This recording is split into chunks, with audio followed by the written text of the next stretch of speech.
Time now for our Xfinity 10G Big Connections. Xfinity 10G doing their thing as always and hooking us up. We appreciate them for that.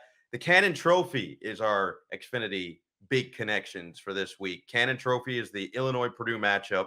So I didn't even know about this, and our producer Matt Lamb made sure that we were educated correctly. So I love this. So I'm going to just give you the full kind of background here. Yeah, break it down.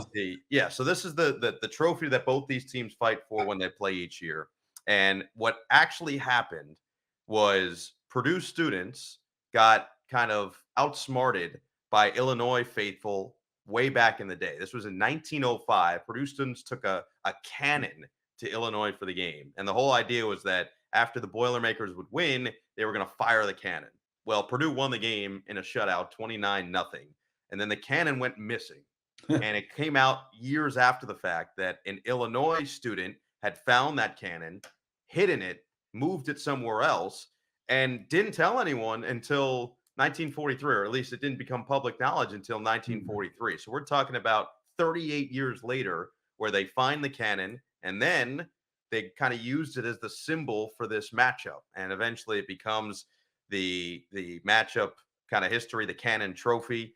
And it was last fired in 2001 after an Illinois win. Now it's just a replica cannon. So I guess the question for you, it's also, this was the second part, which we'll get to in the second after I ask you this. The question for you is, have you ever gotten a Cannon Trophy or anything even remotely close to that? Or do you have any sort of wacky prize that you ever won in your football career? No, and that's one of the things that's cool about the Big Ten is they have these rivalries and these trophy games. I never played in one of those. When I was at Penn State, we were an independent, so we didn't really have any kind of historic rivalry like that. We had good rivalries against other teams, but no trophy involved. So that's pretty cool. My biggest question for you though is this cannon.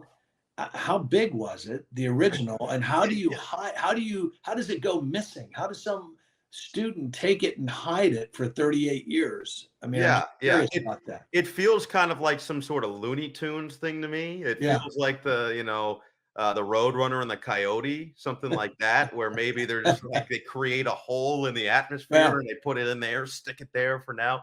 My assumption is they put it kind of behind a building or maybe in a locker room of some sort that nobody was going into and they thought nobody was going to see. But you're right. When you say like you hit the cannon and then it got found, well, clearly you didn't hide it very well. So clearly it must have been pretty big and you probably just left it somewhere in public thinking, people will just go right past it. You're not going to see it.